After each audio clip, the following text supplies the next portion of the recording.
Welcome करता हूं आप सभी को, जितने भी हमारे डियर सेकेंड ईयर के स्टूडेंट हैं, स्वागत है। आज का वीडियो आप सभी के लिए बहुत खास है। देखिएगा, आज हम लगभग जो है 70 से प्लस जो है ऑब्जेक्टिव्स हम लोग देखने को मिलेगा, ठीक है। और इसका जो है मैं आपको डिस्क्रिप्शन में लिंक दे दूंगा, आप जो है वेबसाइट पर जाके डायरेक्टली इसको पढ़ सकते हैं, कोई दिक्कत नहीं है। PDF देने का मतलब है कि 30 से 40 पेज में PDF हो जाएगा। और ऐसे ही सभी सब्जेक्ट का अगर हम आपको MCQ बताएंगे तो समझ सकते हैं कि कितना PDF हो जाएगा, कितना जो है पेज हो जाएगा।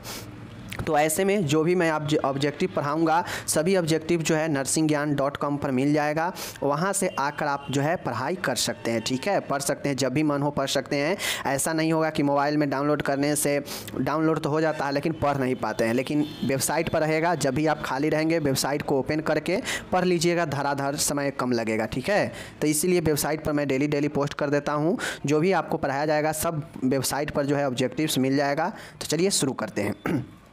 यह जो है आज हम लोग MSN 1 का देख रहे हैं, ठीक है।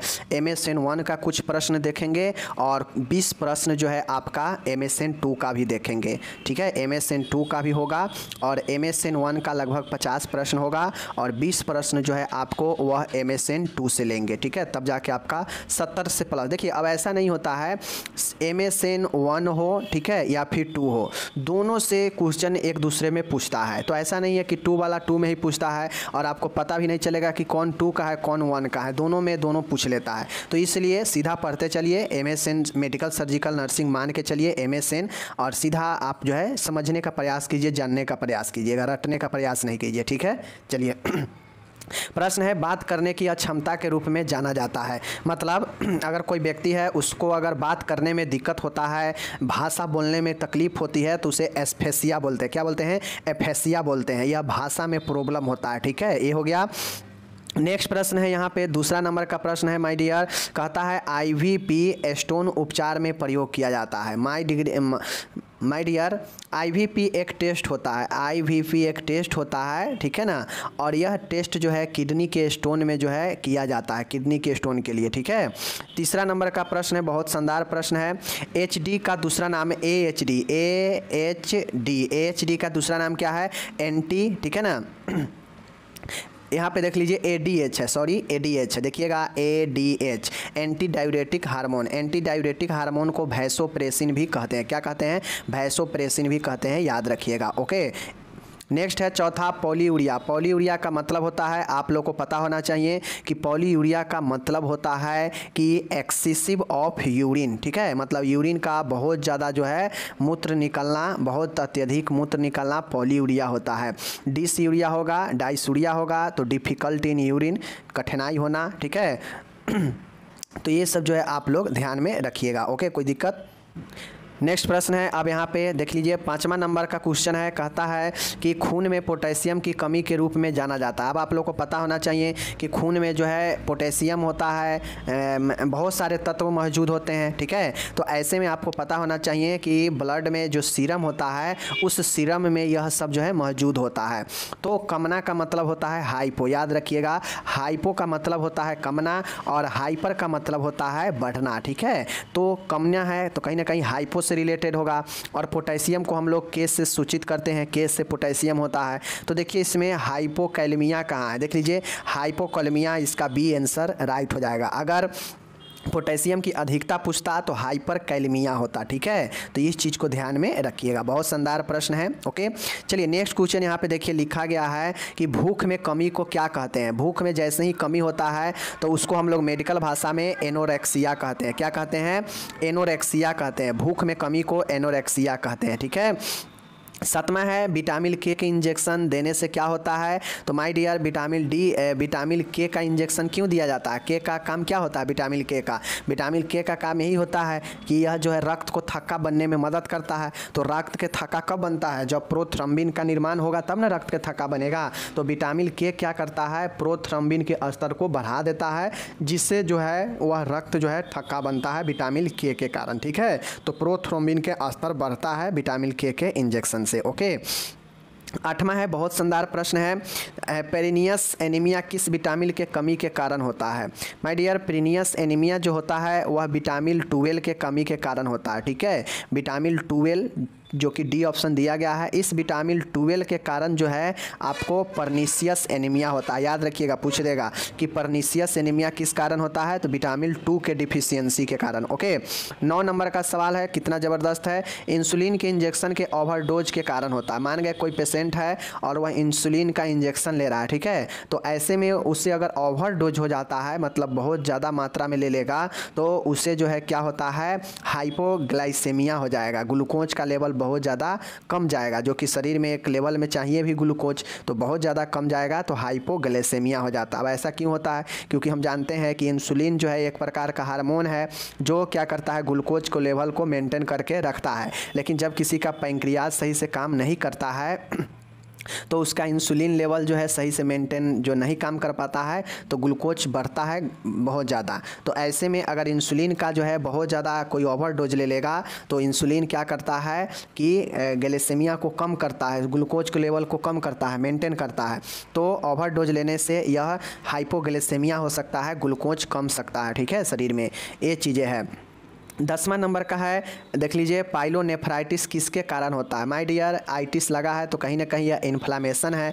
तो ये चीज़ें ध्यान में रखिए कि पाइलोनेफ्राइटिस जो होता है यह एक प्रकार का किडनी का बैक्टीरियल इन्फेक्शन होता है, ठीक है तो यह किडनी का ही डिजीज, नेफ्रॉन से समझ सकते हैं, लेकिन यह बैक्टीरियल इन्फेक्शन के कारण जो है किडनी में होता है। ओके, 11 नंबर का देखिएगा कितना शानदार है। पेरिटोनियल गुहा में स्वतंत्र गैर पीपदार मतलब विदाउट पस वाला द्रव संग्रह को क्या कहा जाता है। एक होता है पस के साथ, तो पस के साथ अगर द्रव होगा तो वह पेरिटोनियल अवशेष बन जाता है, घाव बन जाता है, तब जाके उसमें पस निर्माण होगा। लेकिन अगर विदाउट पस अगर कोई द्रव भरता है, गैर पीपदार मतलब बिना पीप के बिना पस के कोई द्रव है पेरिटोनियल गुहा में, तो उसे हम लोग एसाइटिज कहते हैं। एसाइटिज मतलब पेरिटोनियल कैविटी में द्रव का जमाव होना। ओके, हाइड्रोसिफलस क्या होता है, तो हाइड्रोसिफलस जो है सिर में जल का इकट्ठा होना, ठीक है, तो ये चीज़ होता है। प्लूरिसी क्या होता है, प्लूरल जो में जो है पस भर जाना, फेफड़ा में पस भर जाना, ठीक है,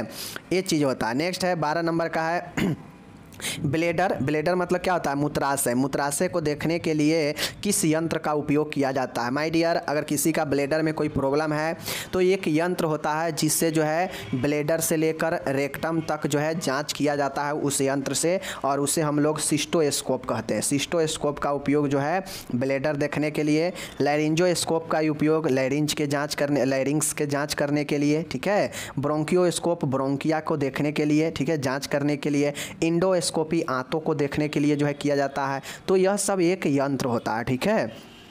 13 नंबर का प्रश्न है, बहुत शानदार है। प्लूरल कैविटी में मवाद का पाया जाना क्या कहलाता है। माय डियर, प्लूरल कैविटी जहाँ पे हमारा फेफड़ा स्थित होता है, मानिए यह कैविटी है, यह फेफड़ा इसमें स्थित है, तो इसको चारों साइड अगर पस भर जाता है इस कैविटी में, तो इसे हम लोग एम्फाइमा कहते हैं। क्या कहते हैं, एम्फाइमा कहते हैं। और प्लूरल कैविटी में नहीं, एल्वोली में अगर हवा भर जाता है, जो वायु कोष्ठक होता है ना, वायु कोष्ठक एल्वोली, तो उस एल्वोली में अगर हवा भर जाता है तो उसे एम्फाइस्मा कहते हैं, ठीक है। और अगर पस भर जाता है प्लूरल कैविटी में तो उसे एम्पाइमा कहते हैं। दोनों में डिफरेंस है, याद रखिएगा। डिफरेंस क्या है, इसमें प है और इसमें फ है, ठीक है। फ होगा तो वायु भरेगा, अगर पी होगा तो पस जो है द्रव भरेगा, ठीक है। 14 नंबर है, सिराओं को सूजन को क्या कहा जाता है। माय डियर, किसी को अगर भेन में अगर सूजन होता है, ठीक है, इन्फ्लामेशन ऑफ भेन, भेन मतलब सिरा जो होता है ना, इस सिरा में अगर इन्फ्लामेशन होता है, सिरा अगर सूज जाता है, मोटा हो जाता है, तो उसे फ्लेबाइटिस कहते हैं। क्या कहते हैं, फ्लेबाइटिस कहते हैं, याद रखिएगा। नेक्स्ट है 15 नंबर का प्रश्न है, बहुत शानदार प्रश्न है। कुसुम रेस्पिरेशन, देख लीजिए, कुसुमल रिस्पायरेशन विशेषता है। माय डियर, जब कुसुमल रिस्पायरेशन एक प्रकार का यह रिस्पायरेशन होता है, ब्रीदिंग होता है, जब डायबिटिक केटोसिस होता है, तो ठीक है, डायबिटिक केटोएसिडोसिस में, ठीक है ना, डायबिटिक केटोएसिडोसिस में कुसुम रिस्पायरेशन विशेषता होता है। याद रखिएगा कि कुसुमल रिस्पायरेशन जो है किसका कैरेक्टरिस्ट है, किसका विशेषता है, डायबिटिक केटोएसिडोसिस, ठीक है। जब पेशेंट डायबिटीज में होता है तो उसे यही रिस्पायरेशन जो है हो सकते हैं, याद रखिएगा, ठीक है। नेक्स्ट है देखिएगा बहुत शानदार प्रश्न है यहाँ पे। देखिएगा बहुत शानदार प्रश्न है, कहता है नॉर्मल सलाइन मतलब तुल्यांकी नमक के घोल में मौजूदा क्लोराइड मतलब Cl की मात्रा कितनी होती है। माय डियर, जो नॉर्मल सलाइन होता है उसमें क्लोराइड की जो मात्रा होती है 0.9 जो है % होती है, ठीक है, 0.9 ग्राम %। तो इस चीज़ को जो है आप याद रखिएगा, ठीक है। 17 नंबर का प्रश्न है, देखिएगा बहुत शानदार प्रश्न है, कहता है अति पिपासा। अति पिपासा मतलब अत्यधिक प्यास आना। तो पॉलीडिप्सिया शब्द किससे संबंधित है। तो जब कोई व्यक्ति बहुत ज़्यादा प्यासा होता है, उसको बहुत ज़्यादा प्यास आता है तो उसे पॉलीडिप्सिया कहते हैं। और यह जो है डायबिटीज़ का बहुत ज़्यादा लक्षण होता है कि जब किसी को चीनी बढ़ता है ना तो उसका मुँह सूखने लगता है, बहुत ज़्यादा प्यास आने लगता है, एक्सेसिव थर्स्ट होने लगता है, ठीक है। 18 देखिएगा प्यूट्रिट ग्लैंड द्वारा जो है उत्पादित हार्मोन है। माय डियर, प्यूट्रिट ग्लैंड द्वारा उत्पादित जो हार्मोन होता है वह कौन सा होता है। तो उत्पादित के मतलब समझ रहे हैं, निर्माण वाला। तो ग्रोथ हार्मोन, ऐसे तो बहुत सारे हार्मोन का यह जो है उत्तरदायी होता है सिक्रेशन में, बट उत्पादित हार्मोन की बात करेगा तो ग्रोथ हार्मोन, ठीक है, याद रखिएगा। नेक्स्ट है पित्ताशय में पथरी होने को क्या बोलते हैं। माय डियर, पित्ताशय में अगर पथरी होता है मतलब गाल ब्लडर में अगर पित्ताशय में अगर पथरी है तो उसे कॉलीलिथियासिस हम लोग मेडिकल भाषा में बोलते हैं। अगर मान गए गाल ब्लडर में अगर कोई पथरी स्टोन है तो उसे कॉलीलिथियासिस, ठीक है, कॉलीलिथियासिस जो है बोला जाता है मेडिकल भाषा में, याद रखिएगा। 22 है निगलने में कठिनाई को फर्स्ट ईयर में भी पता होगा डिस्फेजिया कहते हैं। निगलने में कठिनाई को डिस्फेजिया कहते हैं, ओके, कोई दिक्कत। चलिए 24 है जिगर मतलब लीवर के वृद्धि के रूप में जाना जाता है। अगर किसी का लीवर बढ़ जाता है किसी कारण से तो उसे हम लोग हेपेटोमेगली बोलते हैं। लीवर को बढ़ना को हेपेटोमेगली कहते हैं इंग्लिश मेडिकल भाषा में, ठीक है। तो अगर कोई आपसे पूछे कि एस्पिलिन का बढ़ना क्या कहलाता है तो एस्पिलिन बढ़ जाता है तो उसे एस्पिलिनोमेगली कहते हैं, ठीक है। हेपेटोमेगली लीवर को बढ़ जाना। तो ये जो है बहुत महत्वपूर्ण है, इस सब वर्ड याद रहना चाहिए, ठीक है। 22 नंबर है मस्तिष्क की सूजन के रूप में जाना जाता है। माय डियर, मस्तिष्क में अगर किसी को सूजन होता है यानी जो है उसे प्रॉब्लम होता है तो उससे हम लोग एनसेफलाइटिस कहते हैं। एनसेफलाइटिस, इसे मस्तिष्क का शोथ भी बोलते हैं। मस्तिष्क में सूजन होना, ठीक है, दर्द होना, यह हमारा एनसेफलाइटिस होता है। मेनिंजाइटिस क्या होता है तो जो ब्रेन को और जो स्पाइनल कॉर्ड को ढकने वाला जो मेनिंजिस होता है उसमें इन्फ्लामेशन होना मेनिंजाइटिस कहलाता है, ठीक है। तो ये चीज़ को याद रखिएगा। 13 है आरएल। आरएल एक प्रकार का कैसा सॉल्यूशन है। आरएल जिससे हम लोग रिंगर लैक्टेज बोलते हैं, ठीक है, रिंगर लैक्टेट बोलते हैं। तो आरएल एक प्रकार का आइसोटोनिक सॉल्यूशन है, याद रखिएगा, ठीक है, आइसोटोनिक, ओके, चूँकि ये सब बहुत महत्वपूर्ण है। नेक्स्ट है नॉर्मल सलाइन। एनएस किस प्रकार का विलयन है, किस प्रकार का सॉल्यूशन है। तो एनएस हमारा आइसोटोनिक समपरासी विलयन होता है, ठीक है, आइसोटोनिक हमारा सॉल्यूशन होता है एनएस नॉर्मल सलाइन, जिसको हम लोग उपयोग करते हैं। फेफड़ों के एल्वोली में द्रव संग्रह के रूप में जाना जाता है। आप लोगों को पता होना चाहिए कि फेफड़ा में जब द्रव भर जाता है तो उससे पल्मोनरी एडिमा होता है, ठीक है, पल्मोनरी एडिमा होता है। तो इस चीज़ को आप लोग ध्यान में रखिएगा कि पल्मोनरी एडिमा जो है क्या होता है, फेफड़ा में जैसे ही द्रव भरेगा तो सूजन होगा ही होगा, तो उसे पल्मोनरी एडिमा कहते हैं, ठीक है। 26 नंबर है फेफड़ा के अंदर। ऐसा नहीं है कि फेफड़ा के कैविटी में या फेफड़ा के में जो है द्रव भरना, ऐसा नहीं पूछ रहा है। फेफड़ा के अंदर एल्वोली होता है जिसमें वायु जो है मौजूद रहता है, उसमें अगर द्रव भरता है तो उससे पल्मोनरी एडिमा होता है, ठीक है। अब नाइट्रोग्लिसरीन का उपबंध कहाँ किया जाता है। तो माय डियर आप लोग आगे पढ़िएगा, पता आप लोग को चलेगा। नाइट्रोग्लिसरीन का जो है उपयोग हम लोग करते हैं एंजाइना में। एंजाइना एक प्रकार का हार्ट का बीमारी है जिसमें तीव्र गति से व्यक्ति में जो है शॉर्ट टर्म के लिए जो है दर्द होने लगता है तो उसे नाइट्रोग्लिसरीन जो है दिया जा सकता है, ठीक है। एंजाइना पेक्टोरिस पूरा नाम होता है। बौनापन ड्वार्फिज्म किसके कमी से होता है। तो बौनापन माय डियर आप लोगों को पता होना चाहिए कि प्यूट्रिट ग्लैंड से जो हार्मोन सीक्रेट होता है जिसे हम लोग GHD हार्मोन कहते हैं, ठीक है, ग्रोथ हार्मोन डिफिशियंसी, अगर इसमें कमी हो जाता है तो व्यक्ति क्या होता है, बौना हो जाता है, ठीक है। तो प्यूट्रिट हार्मोन जो है क्या करता है, ग्रोथ हार्मोन को सिक्रेशन करता है और इसमें अगर कमी से बौनापन हो जाता है व्यक्ति में, याद रखिएगा, ठीक है। 28 नंबर है अपेंडिसाइटिस का मुख्य लक्षण कौन सा है। माय डियर, जैसे किसी व्यक्ति को अपेंडिक्स होता है ना, अपेंडिक्स, इस अपेंडिक्स में अगर पेशेंट को कोई प्रॉब्लम हो जाता है तो उसे हम लोग अपेंडिसाइटिस बोलते हैं। आइटिस लग गया है तो समझ जाएंगे कि यह इन्फ्लामेशन है, तो अपेंडिक्स का प्रॉब्लम होना ही, इन्फ्लामेशन होना ही अपेंडिसाइटिस होता है। अब जैसे ही अपेंडिसाइटिस होता है तो व्यक्ति में मैकबर्न साइन आने लगता है। मैकबर्न साइन जो होता है इसमें बहुत ज़्यादा टेंडरनेस होने लगता है पेट में, ठीक है। तो मैकबर्नी साइन जो है आपके अपेंडिसाइटिस से रिलेटेड है, याद रखिएगा।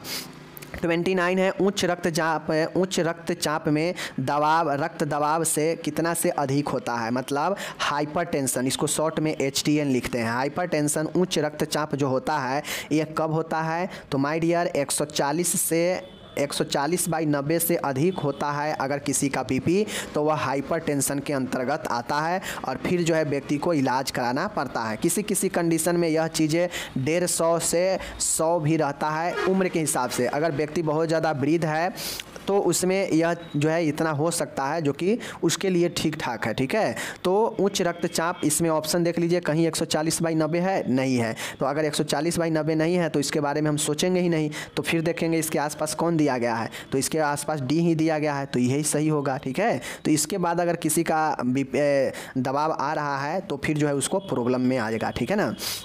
नेक्स्ट यहाँ पे देखिएगा माय डियर, आप लोग 30वां नंबर का प्रश्न है, अपने वातावरण में पुराने वयस्कों के साथ संयुक्त अध्ययन के रूप में जाना जाता है। मतलब अपने जो है वातावरण में किसी बूढ़े व्यक्तियों का अध्ययन जो है क्या कहलाता है, जेरेंटोलॉजी कहलाता है, ठीक है, वृद्ध व्यक्तियों का अध्ययन, ठीक है ना।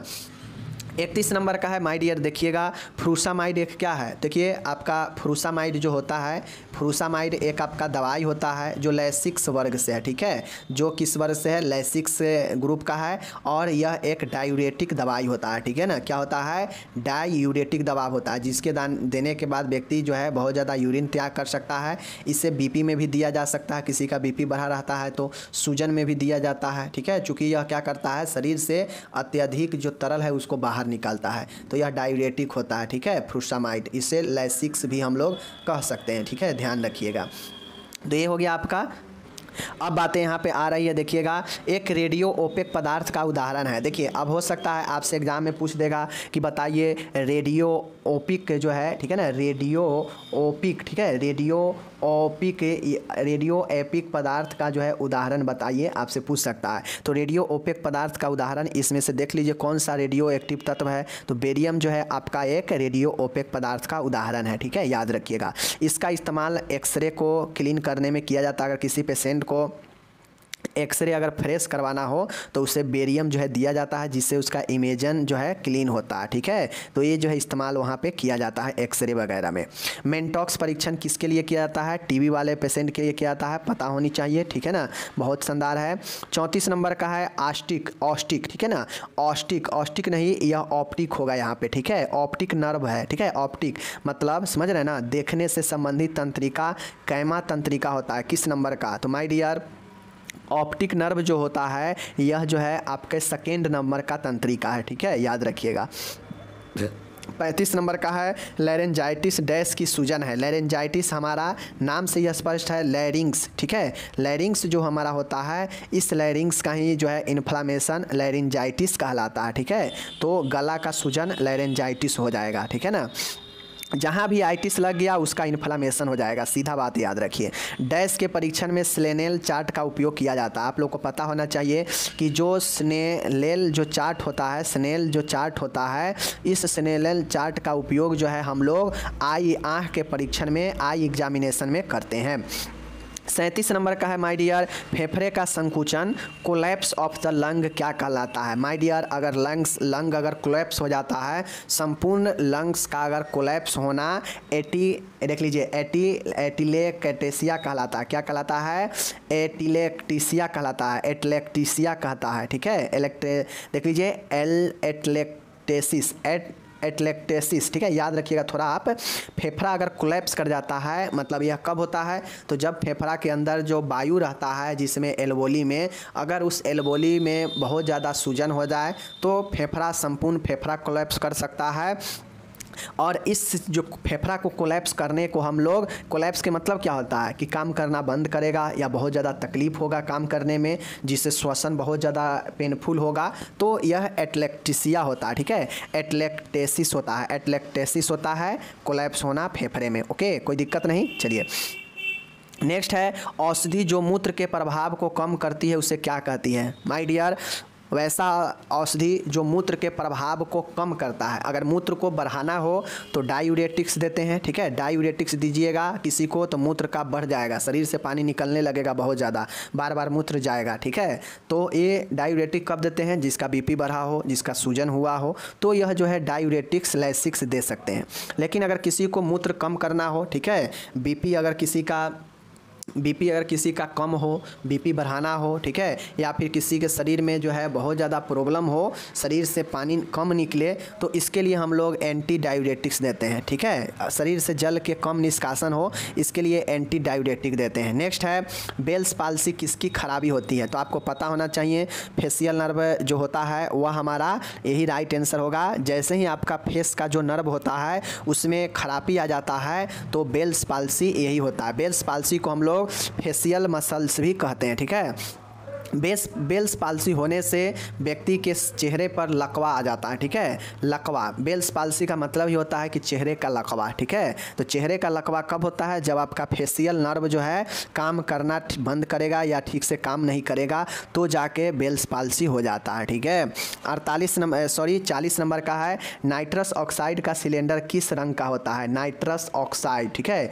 Nitrous oxide N2O। ठीक है, नाइट्रस ऑक्साइड जो होता है यह हमारा क्या होता है? यह नीला, ब्लू कलर का होता है। नाइट्रस याद रखिएगा, अगर ऑक्सीजन सिलेंडर का पूछेगा रंग तो ब्लैक कलर का, ब्लैक। ठीक है, ब्लैक। लेकिन अगर आपसे नाइट्रस ऑक्साइड का पूछेगा तो ब्लू हो जाएगा इसके सिलेंडर का रंग। ठीक है, चलिए 41 नंबर है माय डियर, यहाँ पे देखिएगा समान इंट्राओकुलर प्रेशर यानी IOP पूछ रहा है, इंट्राओकुलर प्रेशर। ठीक है, यह जो है आँखों में लगने वाला दबाव होता है। ठीक है, अब मान गए अगर किसी व्यक्ति में IOP लेवल कितना होना चाहिए नॉर्मल, तो माय डियर नॉर्मल जो है आपके क्या होता है 12 से लेकर 20 तक होता है। ठीक है, इतना के बीच में अगर किसी का प्रेशर है तो नॉर्मल होता है, ठीक ठाक होता है। लेकिन अगर 20 से ऊपर यानी 21 और इससे अधिक हो जाता है प्रेशर तो वह हाई रिस्क वाला हो जाता है और फिर व्यक्ति में ग्लूकोमा हो सकता है और सारे हेडेक हो सकता है, बहुत सारी चीज़ें हो सकता है।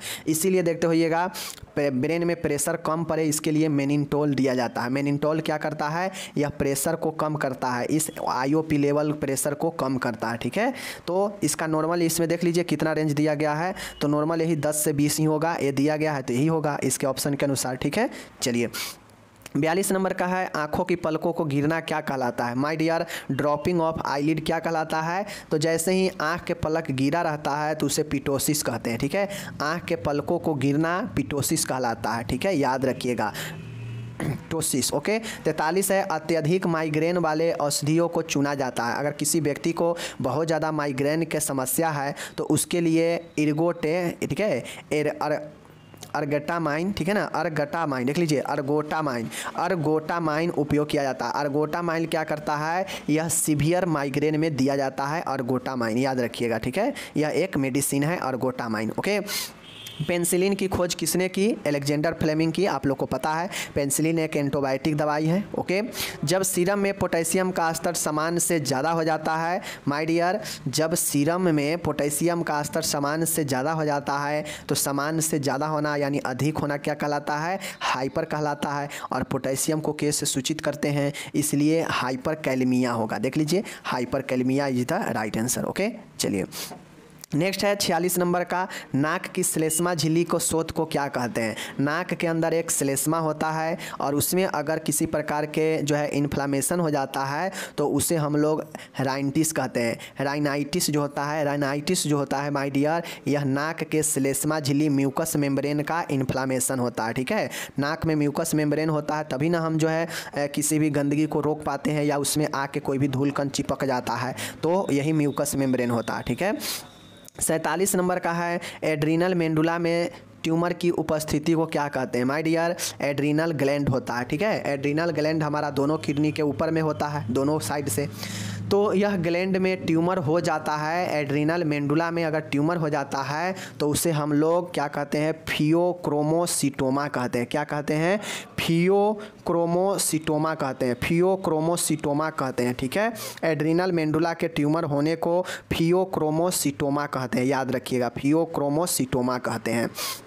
माय डियर 48 नंबर का है और MSN 1 का यह आपका लास्ट है। ठीक है, इसके बाद हम लोग 20 से 25 प्रश्न किस चीज़ का देखेंगे, MSN 2 का देखेंगे। देख लीजिए, किसी सूक्ष्म जीव से अनावृत्ति होने पर संक्रमित होने का विरोध करने वाली शारीरिक योग्यता को कहते हैं। मतलब ये कहने का मतलब है कि कोई सूक्ष्म जीव हमारे शरीर में प्रवेश करता है और संक्रमण करने का प्रयास करता है तो हमारे बॉडी में एक तत्व, एक कहिए तो ऐसा जो है शक्ति होता है जो उस सूक्ष्म जीवों को विरोध करता है, उस सूक्ष्म जीवों को अंदर प्रवेश करने से और अपना घर बनाने से विरोध करता है। तो उस क्षमता को जो विरोध करता है उसे ही हम लोग इम्यूनिटी कहते हैं। यह रोग प्रतिरोधक को बढ़ाता है जो सूक्ष्म जीवों से लड़ने का काम करता है हमारे बॉडी में, इसे हम लोग इम्यूनिटी ही कहते हैं। ठीक है, तो चीज़ें को याद हो गया, कोई दिक्कत नहीं। चलिए अब हम MSN 2 में चलते हैं। देखिए मैं पहले ही बता चुका हूँ, MSN 1 और 2 दोनों का ऑब्जेक्टिव आप लोग सेम पढ़िए, कोई ये मत बात ये कि यह MSN 1 का है, ये MSN 2 का है।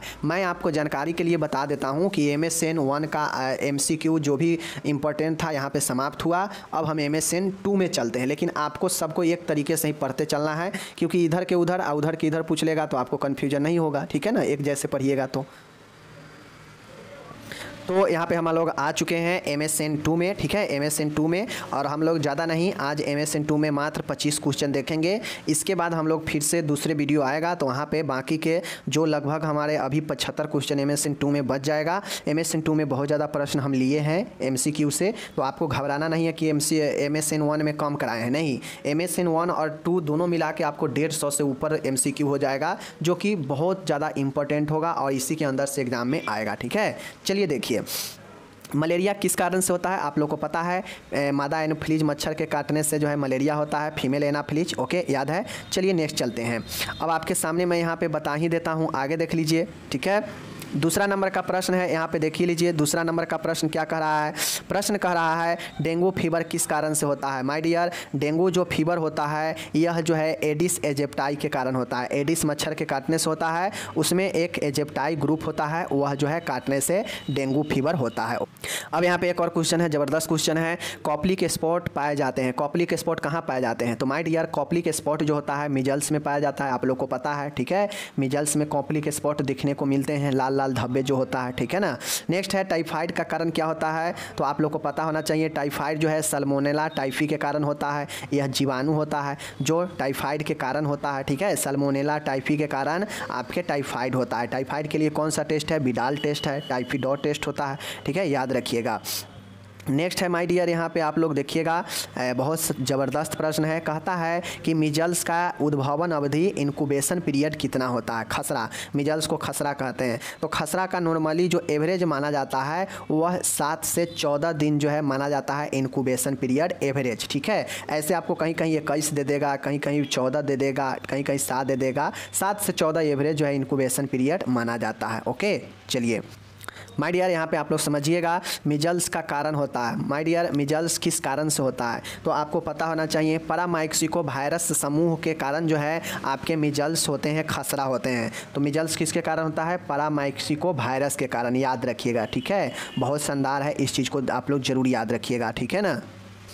नेक्स्ट है यहाँ पे देखिएगा, बहुत शानदार प्रश्न कहता है पेनकार्डाइटिस में सूजन का अर्थ होता है। माय डियर, पेनकार्डाइटिस का अर्थ ही होता है कि जो हृदय का तीनों लेयर है, चाहे पेरिकार्डियम हो, मायोकार्डियम हो या इंडोकार्डियम हो, तीनों में सूजन हो जाता है। पेनकार्डाइटिस जो होता है तीनों लेयर के समूहों का एक विकार होता है जो हृदय में प्रॉब्लम होता है। ठीक है, तो पेनकार्डाइटिस अगर कोई पूछेगा सीधा बताइएगा कि हृदय के तीनों लेयरों का सूजन को जो है पेनकार्डाइटिस बोलते हैं। ठीक है, यानी इन्फ्लामेशन को पेनकार्डाइटिस बोलते हैं, इसलिए सभी है। ठीक है, चलिए नेक्स्ट है, कहता है मोतियाबिंद का एक प्रभावी उपचार कौन सा है? तो आपको ये समझना चाहिए, मोतियाबिंद का एकमात्र प्रभावी उपचार सर्जरी ही होता है। ठीक है, और मोतियाबिंद कैटरेक्ट हम पढ़ा चुके हैं आप लोग को। ठीक है, चलिए नेक्स्ट यहाँ पे देखिए,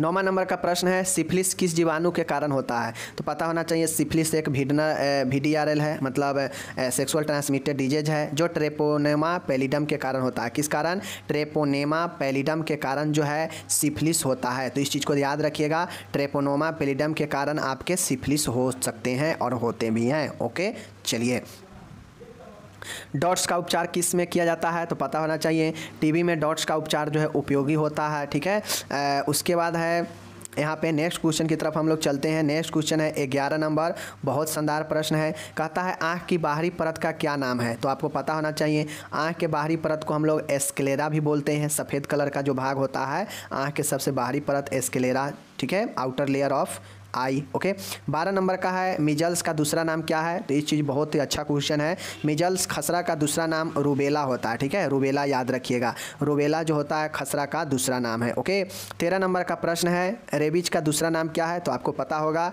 कुत्ता के काटने से रेबीज होता है। रेबीज को जलातांक भी बोलते हैं और इससे हम लोग हाइड्रोफोबिया भी कहते हैं। हाइड्रोफोबिया का मतलब होता है कि जल से डर लगना। तो जिसको कुत्ता काटता है ना वो जो है जल से भागता है, उसको जल से बहुत ज़्यादा डर लगता है, पानी से। ठीक है, तो रेबीज का दूसरा नाम हाइड्रोफोबिया भी होता है। ठीक है ना। नेक्स्ट है 14 नंबर, मायोकार्डियल इन्फारक्शन जो है क्या होता है? तो आपको पता होना चाहिए यह एक हमारा हार्ट का डिजीज है जिसे हम लोग हार्ट अटैक भी कहते हैं। तो हार्ट अटैक में चेस्ट पेन होता ही है, तो मायोकार्डियल इन्फारक्शन वही है। 15 नंबर का है माय डियर, 15 नंबर का प्रश्न है, बहुत शानदार प्रश्न है। हर्पी जोस्टर में सर्वाधिक प्रभावित क्या होता है? तो जो हर्पी जोस्टर वायरस होता है, हर्पी जोस्टर में सबसे ज़्यादा कोई प्रभावित होता है तो तंत्रिका तंत्र होता है। नर्व जो है व्यक्ति को बहुत ज़्यादा प्रभावित होता है। उसके बाद स्किन होता है। ठीक है, 14 नंबर का है शरीर में सबसे अधिक होने वाली फ्रैक्चर, मतलब शरीर में सबसे ज़्यादा फ्रैक्चर कहाँ पर होता है, किस स्थान पर? तो माय डियर फ्रैक्चर जो है सबसे ज़्यादा जो है क्लेविकल फ्रैक्चर होता है, जिसे हम लोग कॉलर बोन भी बोलते हैं, कॉलर अस्थि। ठीक है, जिसे हम लोग ब्यूटी बोन भी बोलते हैं। ठीक है, तो इसमें सबसे ज़्यादा फ्रैक्चर होता है क्लेविकल फ्रैक्चर। ठीक है, 17 है टिटनेस के कारण क्या होता है? तो टिटनेस के कारण क्लोस्ट्रीडियम टिटेनी होता है। क्या होता है? Clostridium tetani. ये जीवाणु के नाम होते हैं जो टिटनेस के कारण बनते हैं। ठीक है, क्लोस्ट्रीडियम टिटेनी। अब मान गए आप PDF में एक बार पढ़ लीजिएगा, फिर सो जाइएगा, फिर आप PDF आपको खोलने का मन नहीं करेगा। लेकिन जब भी आपके पास टाइम रहेगा आप nursingyan.com ओपन कीजिएगा तो सेकेंड ईयर के MSN1 का पढ़ना होगा तो MSN1 के ऑब्जेक्टिव वाले में जाएंगे। MSN2 का ऑब्जेक्टिव पढ़ना हो तो MSN2 के ऑब्जेक्टिव्स वाले में जाएंगे। और जहाँ भी मन हो बैठ के ट्रेवल हो, कहीं ट्रेवल कर रहे हैं, कहीं बैठे हुए हैं, तो वहाँ पर आराम से आप मोबाइल खोलकर पढ़ने लगिएगा। ठीक है, तो यही ऐसे ही पढ़ाई जो है अच्छा से हो जाएगा। और PDF आपको तो खोलने का किसी को मन करता ही नहीं है, बुक सबके पास रहता है, लेकिन पढ़ने का मन किसको करता है? बुक से। ठीक है, नेक्स्ट क्वेश्चन है माय डियर, टिनिटस का मुख्य लक्षण क्या होता है? टिनिटस जो होता है कानों में घंटिये बजने को कहते हैं। और आप लोग को हम मेनियर्स रोग पढ़ाए हैं। ठीक है, कौन से रोग? मेनियर्स रोग का प्रमुख लक्षण होता है कानों में घंटी की तरह बजना। ठीक है, तो टिनिटस उसी को कहते हैं। 17 नंबर का है एड्स का रोग वायरस कौन सा होता है? हम लोग जानते हैं HIV के कारण जो है एड्स होता है, HIV वायरस के कारण।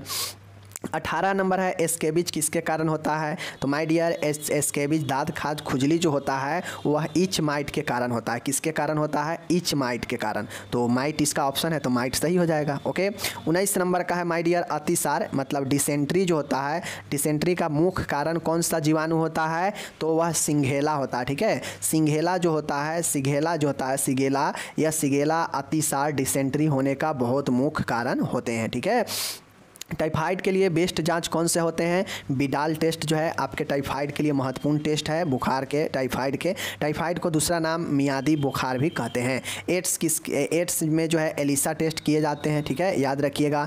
उसके बाद है बिटॉट स्पॉट किसके कमी से होता है? तो आपको पता होना चाहिए बिटॉट स्पॉट विटामिन A के डिफिशियंसी से होता है। विटामिन A की कमी से बिटॉट स्पॉट जो है देखने को मिलते हैं। ठीक है, याद रखिएगा। 23 नंबर है मम्प्स का उद्भवन। ठीक है ना, मम्प्स जो होता है, मम्प्स का इंक्यूबेशन पीरियड कितना होता है? तो मम्प्स का इंक्यूबेशन पीरियड 16 से 18 एवरेज माना जाता है। ठीक है, तो ऑप्शन में 18 है तो 18 देंगे। ठीक है, याद रखिएगा। 24 नंबर का है माय डियर, यहाँ पे डिप्थीरिया का इनक्यूबेशन पीरियड। देखिए आपके एग्जाम के लिए इनक्यूबेशन पीरियड बहुत इंपॉर्टेंट होता है, तो इनक्यूबेशन पीरियड को आप लोग छोड़िएगा नहीं। बहुत जो वायरल इन्फेक्शन, वायरल बीमारी सब है, उस सब का इनक्यूबेशन पीरियड जरूर याद कीजिएगा, ठीक है, संक्रमण वाला सबको। तो डिप्थीरिया का जो होता है 2 से 6 दिन, 2 से 5 दिन, जैसे होगा लिख दीजिएगा, ठीक है, समझ गए। सिक टेस्ट किस में किया जाता है, तो आपको पता होना चाहिए। सिक टेस्ट जो है डिप्थीरिया वाले पता लगाने के लिए सिक टेस्ट किया जाता है, जिसमें नीडल के सहायता से यह टेस्ट होता है। तो सिक टेस्ट डिप्थीरिया में किया जाता है। तो इस प्रकार से मैंने 25 कहा, 25 यहाँ भी कर लिए और वहाँ भी मैंने 48 कंप्लीट कर लिया। और इस हिसाब से 70 प्लस यानी 73 प्लस हम लोग आज 73 क्वेश्चंस को देखे हैं। तो देख लीजिए आपके सामने मैं एकदम बढ़िया से बता दिया। आप इसको वेबसाइट पर जाके MSN 1 का 48 क्वेश्चन जो कराए हैं वो पढ़ना हो तो MSN 1 के ऑब्जेक्टिव में जाइएगा GNM सेकेंड ईयर में, और MSN 2 का यह 25 पढ़ना हो या टोटल पढ़ना हो दे दिया जाएगा वेबसाइट पर। वहाँ जाके आप सेकेंड ईयर के MSN 2 में ऑब्जेक्टिव्स वाले में जाकर टोटल पढ़ सकते हैं MCQ, ठीक है। तो यह आपके किसी भी एग्ज़ाम में लिए बहुत महत्वपूर्ण है, किसी भी एग्ज़ाम में मदद करेगा। ऐसा नहीं है कि GNM सेकेंड ईयर में ही आपके लिए महत्वपूर्ण है, कंपटीशन में भी यह क्वेश्चन सब बहुत ज़्यादा पूछा जाता है, ठीक है। चलिए मिलेंगे अगले वीडियो में, आप अपना ख्याल रखिएगा, धन्यवाद।